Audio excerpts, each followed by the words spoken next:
This is my Angelfish tank, low tech.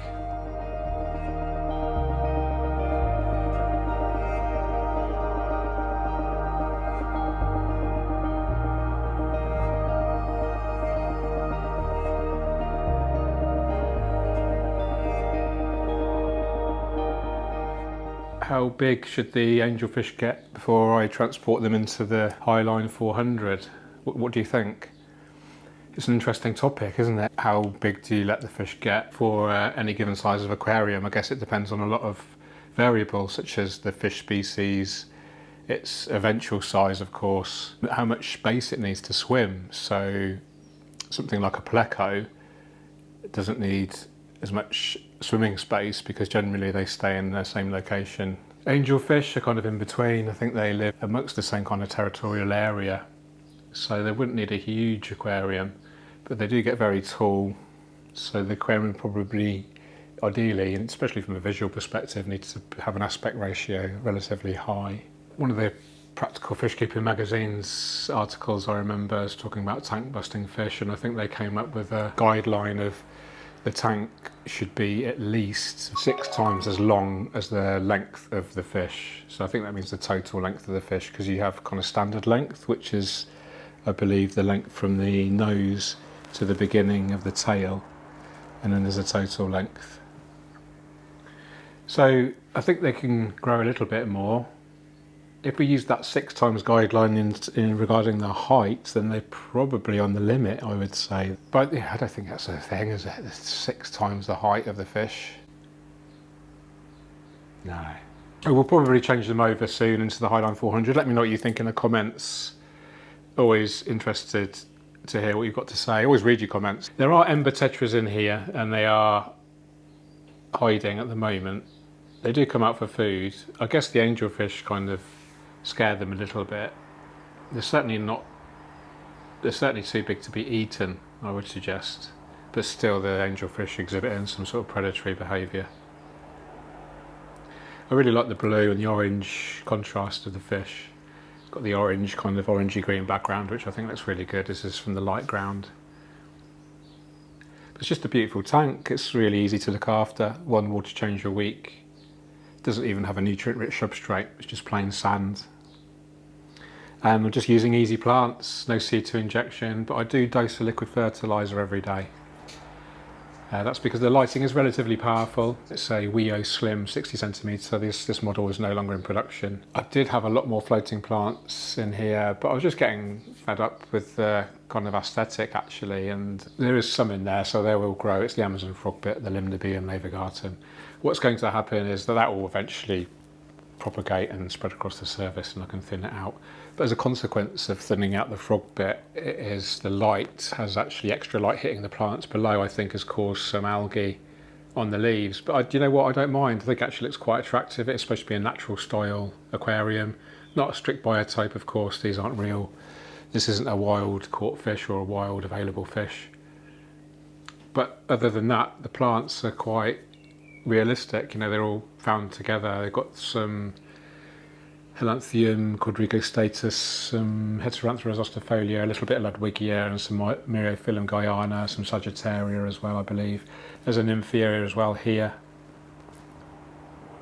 Really simple layout, triangular position, 2 or 3 pieces of driftwood in there. Tried to kind of create some depth by having the wood kind of towards the front here, going towards the back right, and then another piece coming kind of the other way. And I think I will cut off, you can see this end of the wood here, it's been kind of sheared off. It doesn't look very natural, so I'll probably get some secateurs or some sort of bonsai trimming, pruning shears to round off that flat end to make it look more natural. But yeah, very, very simple to look after. 1 squirt of fertiliser a day, big water change once a week, clean the pre-filter every week. The Helanthium tantalum is an absolute weed. It grows so quickly, even without CO2 injection. Sends out runners all the time. I do thin that out every couple of weeks.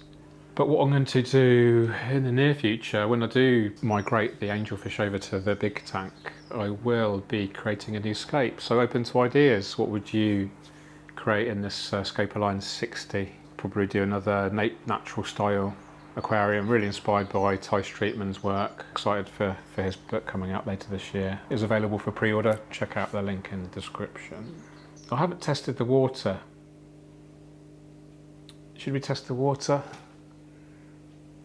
I think I'd do a separate video on testing all of my aquariums, all the parameters that I've got the test kits for. I've never tested them since I've been in this house, which has been 10 years. So rather than testing the water, I've just known that the water's very hard, know roughly how much CO2 I need to get in there in terms of bubbles per second, and just observing the fish and the plants. So yeah, rather than using test kits, I kind of use observation, which isn't accurate, of course, but in my view, I guess the more you can rely on your own observation and intuition, the more kind of the language of the plants and the language of the fish you can speak. I guess if you're 100% relying on test kits rather than observation, maybe your observation skills don't kind of mature so quickly. A good example is testing for CO2. It's important to test at the beginning when you're setting up an aquarium to make sure the CO2 isn't too high or too low. But once you've got it dialed in, you can probably remove any kind of test like drop checker, or not need to test your CO2 so regularly. We talk about CO2 and testing and all the water parameters. It's quite a deep topic actually. But good news is that I am going to be able to create more content now Interzoos finished. That pretty much took over my life for the last 3 months. I was travelling to Denmark every 2 weeks to maintain the tanks and didn't really have energy to create much content during that period. But yes, I am at home a little bit more now over the summer. All my aquariums are looking great, I'd say. We've got the Highline 400, the Iwagumi, which is a really fun tank. I'm going to do a deep dive on that actually. It's progressed really lovely. And the cichlid tank, the fish are actually getting a bit too big and a bit too many of them because they're breeding, so not sure what I'm going to do with that in the long term, in the Highline 300. And I did sell the last nano tank, which went up for sale and was sold on the same day, so thank you for the buyer of that. And I will be setting up another 3 nano cubes soon, so they'll be available to buy in a couple of months or so from Aquarium Gardens. That's exciting. I'll create content around those tanks as well. So yes, the angelfish, blue angelfish, I'm not sure if it's a pair or they're the same sex. I'll try and get some close-ups. Maybe some of you may be able to identify the sex for me. And Ember tetras, really simple layout, and I hope you like it. If you do, and you haven't subscribed yet, subscribe for more content. Give the video a like. Take care. See you in the next one. Cheerio.